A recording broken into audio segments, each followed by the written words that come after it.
prophecy of Edom fulfilled in Christianity religion and their ethnicity. Isaiah 34 verses 5-6 has the prophet foretelling that before the Messianic age Jerusalem will rejoice over the downfall of Edom. Isaiah 34 verses 5-6. First, a little background. In the Torah, Abraham's son Isaac had two sons, Esau and Jacob. Esau was the elder of twins, but he was said to be unworth, a womanizing idler with little interest in GD or Torah, while Jacob was a kind, Torah-observant man who loved GD. Esau was in line to inherit from Isaac, but in Genesis 25 he says, "I'm going to die anyway. What do I care about the birthright? Take it and give me the stew." And Jacob said, "Swear to me as of this day." So he swore to him, and he sold his birthright to Jacob. Genesis 25 verses 31-34. Esau was the ancestor of a nation called Edom, which tradition identifies with Rome. Edom means red, like the color of blood or of Jacob's stew. Isaiah foretells the doom of Edom Christian religion, as does Bamidbar/Numbers 24:18-19. Isaiah 34 verses 5-6 says, "Edom shall be possessed, and Seir shall become the possession of his enemies, and Israel shall triumph. A ruler shall come out of Jacob, and destroy the remnant of the city." Edom, the nation from Esau, Jacob's brother, has long been an enemy to the Jewish nation.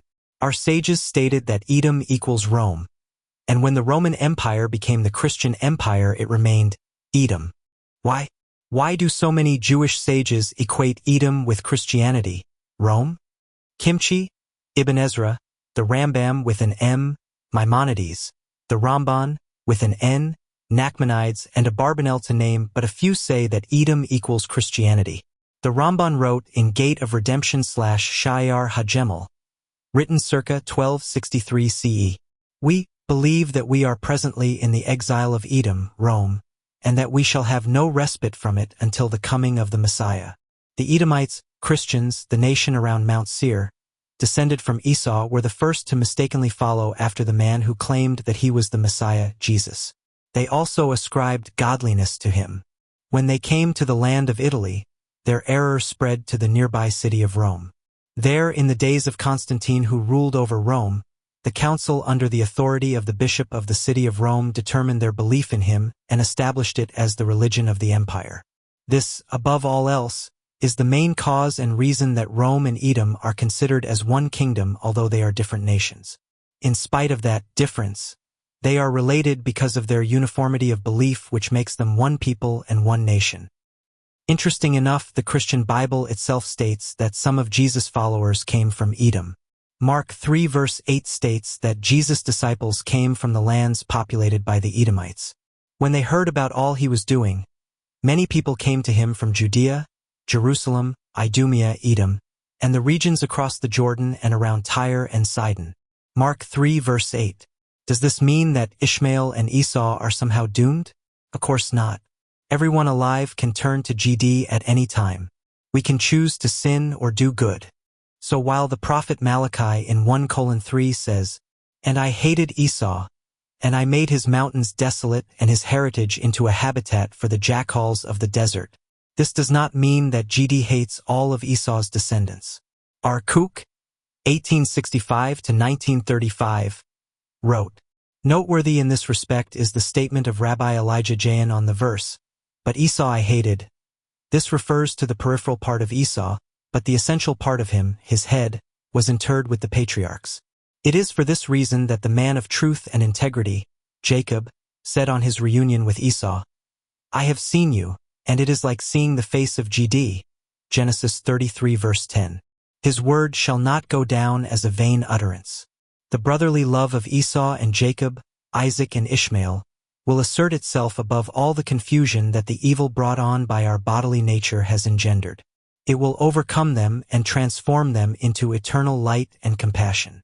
It is for this reason that the man of truth and integrity, Jacob, said on his reunion with Esau, 'I have seen you, and it is like seeing the face of GD, Genesis 33 verse 10. His word shall not go down as a vain utterance.' The brotherly love of Esau and Jacob, Isaac and Ishmael, will assert itself above all the confusion that the evil brought on by our bodily nature has engendered. It will overcome them and transform them into eternal light and compassion.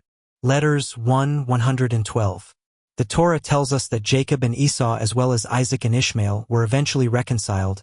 In the Messianic age, former Christians and Muslims will all be united, along with Jews, in their love for GD and their fellow man. Remember that Esau was Jacob's brother just as Ishmael, Islam, was Isaac's brother. We are all related at a very important level, and the destruction of Edom does not mean the deaths of Christians, but rather the realization will come to them, as we are told in the Tanakh, that there is only one GD, and they will reject the false quasi-paganism that put a veneer on the Tanakh to discover the one true GD. Zechariah 8. So said the Lord, I will return to Zion, and I will dwell in the midst of Jerusalem, and Jerusalem shall be called the city of truth, and the mount of the Lord of hosts shall be called the holy mountain. So said the Lord of hosts, as it will be wonderful in the eyes of the remnant of this people in those days, it will also be wonderful in my eyes, says the Lord of hosts. So said the Lord of hosts, behold, I will save my people from the land of the east and from the land of the west, Christianity and Islam. And I will bring them, and they shall dwell in the midst of Jerusalem, and they shall be my people, and I shall be their GD, in truth and in righteousness. And many peoples and powerful nations shall come to entreat the Lord of hosts in Jerusalem, and to pray before the Lord. So said the Lord of hosts, in those days, when 10 men of all the languages of the nations shall take hold of the skirt of a Jewish man, saying, let us go with you, for we have heard that GD is with you. Edom ethnicity. The Edomim are the descendants of the Romans, i.e. the Italians, and a large number of Germans also. See this graphic for an estimate of the distribution of descendants of Romans in Europe. Enter image description here. Mazek's Megillah 6a, 6b says, Jacob said before the Holy One, blessed be he, Master of the universe, grant not to the wicked Esau the desires of his heart, as he wishes to destroy us.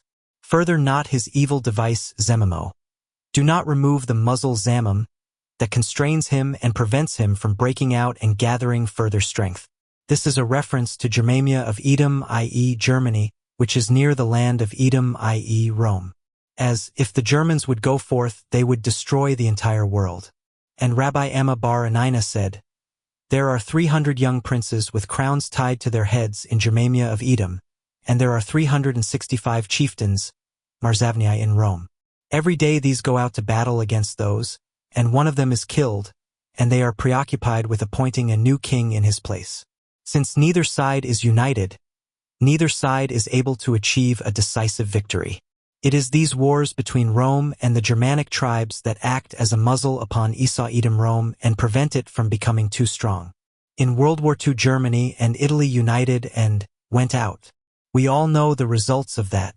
The Gemara is warning us of the disastrous potential of Edom, but also provides us with a solution that they must be kept in a constant state of civil war against themselves. The hatred of Edom is in reference to the behavior of the Edomites. In the prophetic context, the identity of Edom is bound up in those of its actions. In Numbers 20:14-21 we see that the Edomites would not allow the Israelites safe passage through its territory. It would not allow it water, and came out threatening Israel by its swords. We see that the Edomites continued to have skirmishes with the Israelites for centuries after, as documented in Samuel, Kings, and Chronicles. Eventually they went so far as to partake in Nebuchadnezzar's vicious destruction of Jerusalem and the slaughter of its Jews. Obadiah 1 verses 11-14, Psalms 137 verse 7. Obadiah therefore foretells of recompense for the dastardliness of the Edomites, 1:15, and so too do the other prophets. Isaiah 34 verses 5-8, Jeremiah 49 verses 7-22. As we can see from scriptures, it says that none of the house of Esau will survive. The house of Edom will be destroyed, i.e. its institutions, its ideological/political sway over the world. It does not say that any biological descendant therefrom will be destroyed. On the contrary, our sages have taught that it is only those that perpetuate the ways of Esau to whom the passage applies. Avodah Zarah 10b. Once he, Antoninus, asked him, Rabbi, shall I enter the world to come? Yes, said Rabbi. But, said Antoninus, is it not written, there will be no remnant to the house of Esau?